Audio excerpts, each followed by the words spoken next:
आज हम एक बहुत ही लंबे मतलब 4.5 अरब साल लंबे सफर पर निकलने वाले हैं। ये कहानी है हमारे अपने घर, हमारी पृथ्वी की। एक ऐसी दुनिया की जिसकी शुरुआत आग और चट्टानों से हुई थी और जो आज तो जीवन की अनगिनत शक्लों से भरी पड़ी है। तो सबसे बड़ा सवाल यही है, आखिर ये हुआ कैसे? आग का एक दहकता हुआ गोला जहां लावा बह रहा हो, आसमान से उल्कापिंड बरस रहे हों, वो दुनिया हमारा हरा भरा घर कैसे बन गई? चलिए इस पूरी कहानी को ना एकदम शुरू से समझते हैं। लेकिन उस लंबे सफर पर निकलने से पहले क्यों ना एक नज़र आज की दुनिया पर डालें, मतलब उस दुनिया पर जिसे हम अपना घर कहते हैं। जरा सोचिए, आज हमारी पृथ्वी पर क्या क्या नहीं है। एक तरफ बर्फ से ढके पहाड़ है तो दूसरी तरफ मीलों तक फैले तपते रेगिस्तान।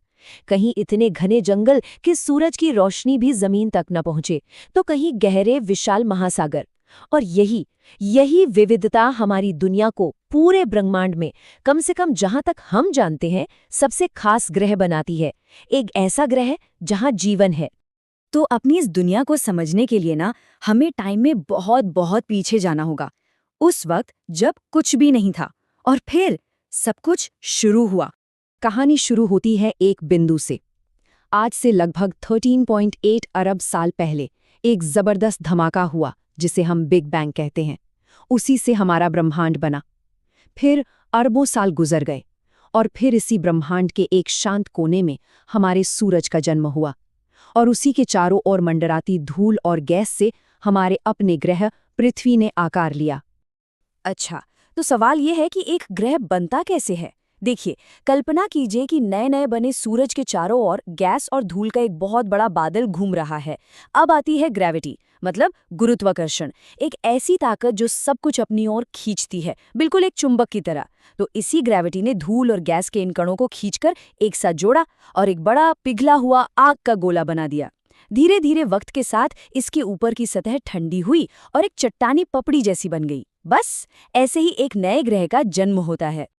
लेकिन एक मिनट, ये जो नई नई पृथ्वी बनी थी ना, ये आज जैसी बिल्कुल नहीं थी, बिल्कुल भी नहीं। ये तो एक तरह से नर्क जैसी जगह थी। सोचिए, हर तरफ लावा की नदियां बह रही हैं, हजारों ज्वालामुखी एक साथ फट रहे हैं और आसमान से लगातार आग के गोलों मतलब उल्कापिंडों की बारिश हो रही है। ऐसी थी हमारी शुरुआती पृथ्वी। तो फिर आग का ये गोला, ये नरक जैसी जगह, आखिर एक ऐसे ग्रह में कैसे बदल गई जहां जीवन पनप सके? यहीं से कहानी में आता है सबसे बड़ा और सबसे जरूरी मोड़। इसका जवाब ना एक नहीं बल्कि कई घटनाओं में छिपा है। हुआ ये कि अंतरिक्ष से बर्फीले धूमकेतु और उल्कापिंड आए जो अपने साथ पानी लेकर आए। फिर धरती के ज्वालामुखियों से जो गैसें निकली, उनसे हमारा पहला वायुमंडल बना। और फिर एक बहुत बड़ी मतलब बहुत ही बड़ी घटना हुई। मंगल ग्रह के साइज का एक दूसरा ग्रह जिसका नाम था थिया, वो सीधा आकर पृथ्वी से टकरा गया। इस जबरदस्त टक्कर से जो मलबा अंतरिक्ष में फैला, उसी से बना हमारा चांद। और इस सब के बाद लाखों सालों तक इतनी बारिश हुई कि पृथ्वी पर पहले महासागर बन गए। ठीक है, तो अब पृथ्वी पर पानी भी था और हवा भी, लेकिन सबसे जरूरी चीज मतलब जीवन, वो कहाँ से आया? देखिए, ये आज भी साइंस की सबसे बड़ी पहेलियों में से एक है। कुछ वैज्ञानिक मानते हैं कि जीवन की चिंगारी यहीं पृथ्वी के समंदरों में जली, जहां केमिकल रिएक्शन और आसमानी बिजली ने मिलकर कुछ कमाल कर दिया। वहीं एक और मजेदार थ्योरी है, पैनस्पर्मिया। ये कहती है कि जीवन के पहले बीज दरअसल किसी दूसरे ग्रह से, शायद मंगल से, किसी उल्कापिंड पर बैठकर पृथ्वी तक पहुंचे थे। खैर, जीवन की शुरुआत जैसे भी हुई हो, एक बार जब वो शुरू हो गया तो फिर उसने पीछे मुड़कर नहीं देखा।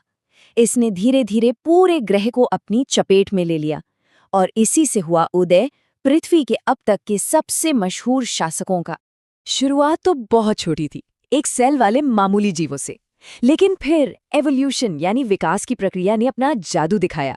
समंदर के अंदर पौधे उगने लगे और उन्होंने फोटोसिंथेसिस करना शुरू कर दिया, मतलब सूरज की रोशनी से खाना बनाना। इस प्रोसेस में उन्होंने हमारे वायुमंडल में ऑक्सीजन भरना शुरू किया और फिर कुछ हिम्मत वाले जीवों ने पानी से बाहर निकलकर जमीन पर अपना पहला कदम रखा। और बस यहीं से शुरू हुआ डायनासोर का युग। 1-2 साल नहीं, बल्कि पूरे 15 करोड़ सालों तक इन विशालकाय जीवों ने धरती पर राज किया। जमीन हो, समंदर हो या आसमान, हर जगह बस उन्हीं का कब्जा था। वो सच में इस ग्रह के बेताज बादशाह थे। लेकिन उनका ये राज हमेशा के लिए नहीं चलने वाला था। उनका अंत आसमान से आया, एक विशाल उल्कापिंड। जरा इसका साइज सोचिए, 27 किलोमीटर चौड़ा।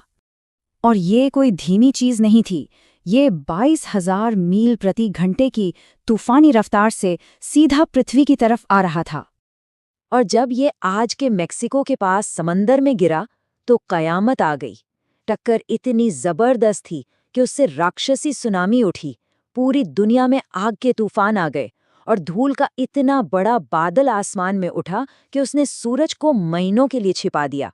इस एक घटना ने डायनासोर समेत धरती की 75% प्रजातियों को हमेशा हमेशा के लिए मिटा दिया।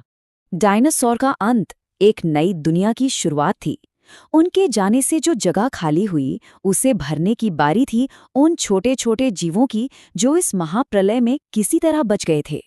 ये जीव थे छोटे छोटे चूहे जैसे स्तनधारी, जो जमीन के नीचे छिपकर बच गए थे। अब जब डायनासोर जैसे बड़े शिकारी नहीं रहे, तो इनके लिए मैदान खाली था। इन्हें फलने फूलने का मौका मिला। लाखों साल के विकास के बाद इन्हीं में से प्राइमेट्स यानी हमारे और बंदरों के पूर्वज विकसित हुए। फिर मौसम बदला, जंगल कम होने लगे, तो हमारे इन पूर्वजों को मजबूरी में पेड़ों से उतरकर जमीन पर आना पड़ा और यहीं से उन्होंने 2 पैरों पर सीधा चलना सीखा। और जानते हैं, विकास की ये कहानी हम सबको एक बहुत ही मजेदार तरीके से जोड़ती है। सुनने में अजीब लगेगा, लेकिन एक केले का डीएनए और एक इंसान का डीएनए 50% तक एक जैसा होता है ना कमाल की बात। ये एक छोटा सा रिमाइंडर है कि इस ग्रह पर मौजूद हर जिंदगी की जड़ें कहीं ना कहीं एक ही हैं। और ये 4.5 अरब साल लंबी कहानी अब हमें आज के वक्त में ले आती है, कहानी के उस चैप्टर पर जिसे हम यानी इंसान लिख रहे हैं।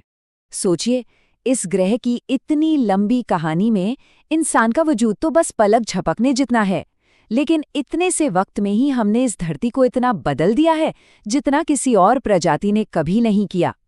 हमारे कामों से, हमारी एक्टिविटीज से इस ग्रह का मौसम और माहौल सब बदल रहा है, और ये पृथ्वी पर जीवन की इस लंबी कहानी के सामने नई मुश्किलें खड़ी कर रहा है। तो आखिर में सवाल बस यही एक है, 4.5 अरब साल के इस हैरान कर देने वाले सफर के बाद हमारा अध्याय यानी इंसानों का चैप्टर पृथ्वी की इस कहानी में क्या जोड़कर जाएगा? ये एक ऐसा सवाल है जिसका जवाब हम सब मिलकर अपने कामों से लिख रहे हैं।